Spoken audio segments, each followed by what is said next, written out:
Assalamu alaikum. It's been a while since I made a video. Just been busy trying to survive in this jungle out here.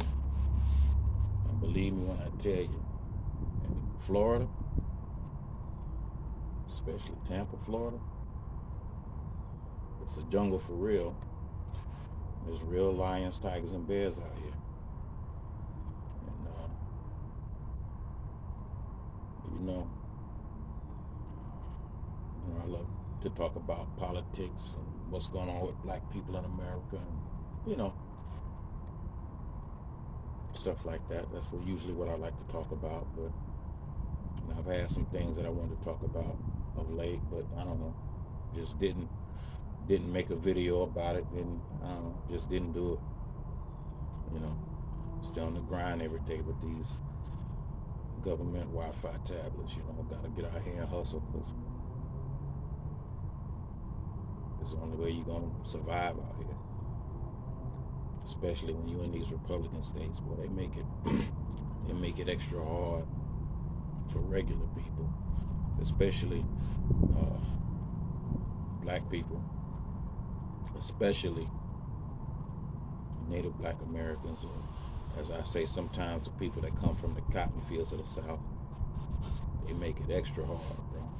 You ain't If you don't have a lot of financial resources, you'll starve out here for real. They wonder why certain types of crime is going up because people are hungry. All right. See, and a lot of times you'll find that there's, you know, money for different programs and whatnot available, but sometimes the government makes it difficult to even qualify to get the money, even though you know by how you live you qualify. But it's difficult. I noticed that with the uh, EBB tablets, especially for a lot of us who maybe our lives aren't that stable, even though we get government assistance through EBT or Section 8 or whatever it is. A lot of times it's difficult to even qualify for a lot of these programs for us. And I've noticed that um, certain groups of people,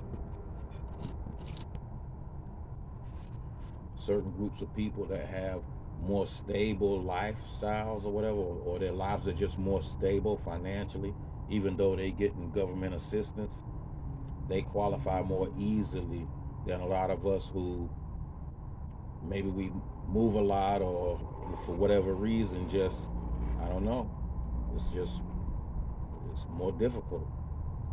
People can say what they want. I do this every day. you know I get out here and I run people's info for tablets, and I know they qualify. I know they get EBT and Medicaid and Section 8, and still a lot of them sometimes it's difficult to get them to pass. Maybe because the address that they have on file ain't matching the address where they live right now, or for whatever reason. But a lot of times that's just due to, you know, being poor in America and struggling and not really um, having a good foundation.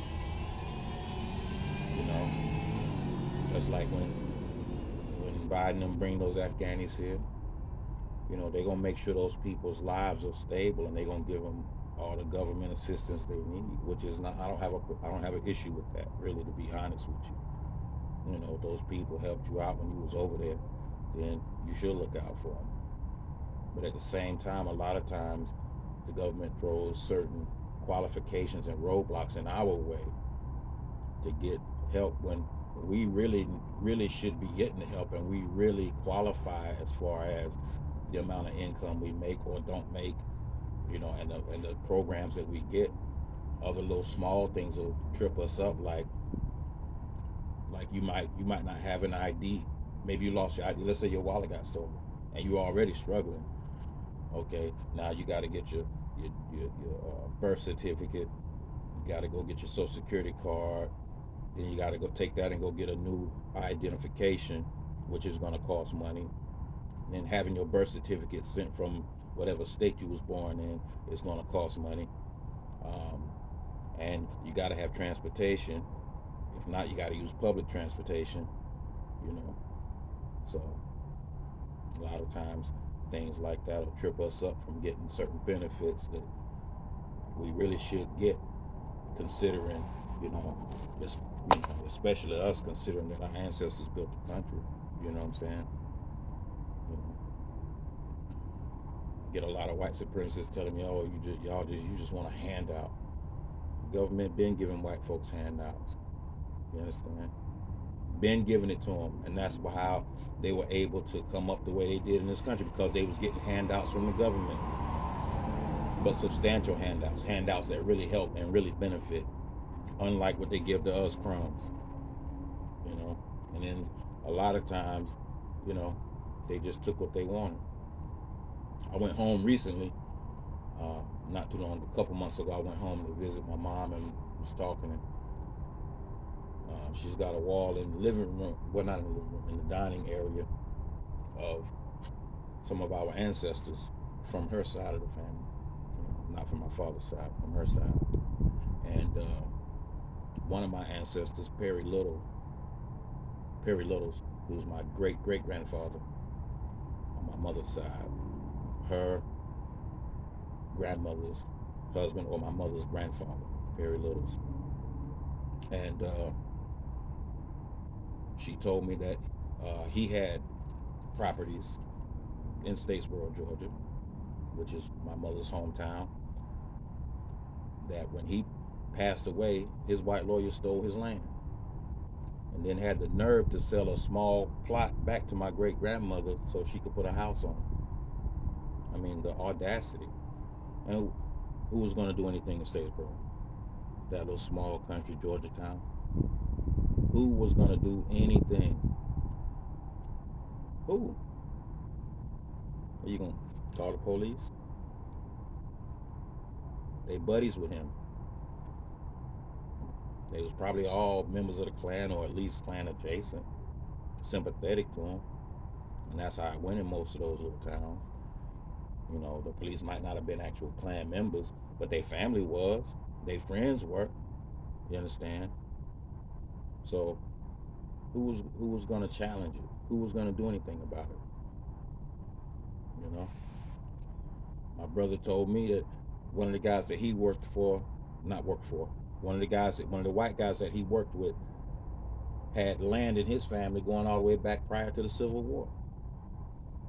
Okay, well, we know that the vast majority of blacks in America were slaves prior to the Civil War. So, where's our land that our people acquired afterwards? In many cases, it was just taken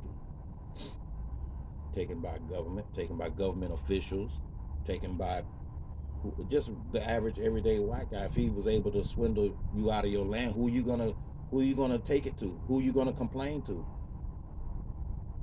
You get what I'm saying? Like, who's gonna, make sure that these people treat you justly? The Confederates took back over the South after the Civil War, after Reconstruction. The last Confederate soldier didn't die till 1959. I was born in '69.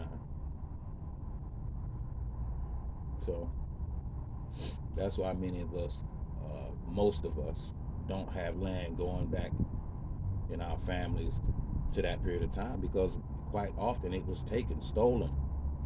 Our people were swindled out of it, and really wasn't nothing they could do about it. You know, that same white man that stole my great grandfather's land probably passed it down to his kids. Now his great grandkids is living on the land, you know, renting it out to somebody or whatever, using it to grow some type of crops or whatever. His great grandchildren getting the benefit of it, you know.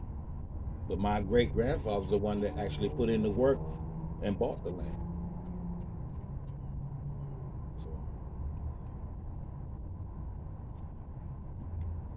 the situation of being black in America or native black in America, coming from the cotton fields of America. You know, no disrespect to any black immigrants. It's not meant to be disrespectful, but to meant to show people the extent, or to some degree, some of the things that our people have gone through here that other people just didn't have to go through because of the time they got here. If your parents got here in 1970, then you don't have no idea what I'm talking about. It ain't your history, it ain't your situation. But anyway, that being said, I just want to sit up here and talk and rant a little bit before I get ready to go out and get my money for the day. Assalamu alaikum.